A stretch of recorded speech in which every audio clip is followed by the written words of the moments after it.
एक छोटी सी कहानी और बड़ी सीख। एक बार एक वैज्ञानिक ने एक टिड्डे को पकड़ा और उसे अपनी आवाज़ पर छलांग लगाना सिखाया। वैज्ञानिक टिड्डे से कहता, कूदो टिड्डे। उसके आवाज़ सुनते ही जोर से छलांग लगा देता।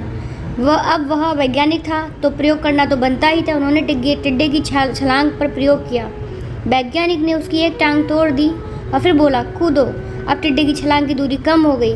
वैज्ञानिक ने उसकी दूसरी टांग भी तोड़ दी और फिर बोला, कूदो। अब टिड्डे की छलांग की दूरी और कम हो गई। वैज्ञानिक ने फिर उसकी दूसरी टांग भी तोड़ दी और फिर बोला, अब कूदो टिड्डे। टिड्डे की छलांग और कम हो गई। अब तोड़ी गई उसकी तीसरी टांग, फिर छलांग की दूरी और कम हो गई।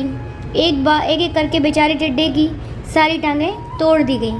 अब आखिरी टांग टूटने पर जब उसने कहा, कूदो, तो वह हिल भी नहीं पाया।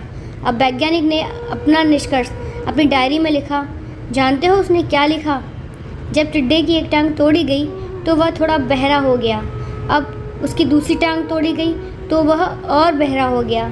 हर टांग टूटने के साथ साथ वो और बहरा होता गया और सारी टांगें टूटने के बाद बिल्कुल बहरा हो गया। अब ज़ोर ज़ोर से चिल्लाने का भी उस पर कोई असर नहीं हुआ। वो तो अपनी जगह से हिला तक नहीं। छलांग लगाना तो दूर की बात थी। इस कहानी को सुनकर सभी को ऐसा ही लग रहा है ना कि क्या मूर्ख वैज्ञानिक था, इतनी सीधी सी बात उसे समझ में नहीं आई।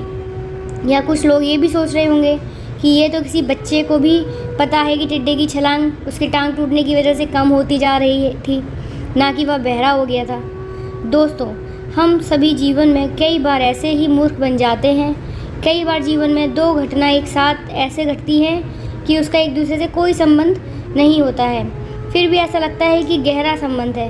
कभी कभी दिखता है कुछ और लेकिन समझ कुछ और आता है, लेकिन वास्तव में कुछ और ही होता है।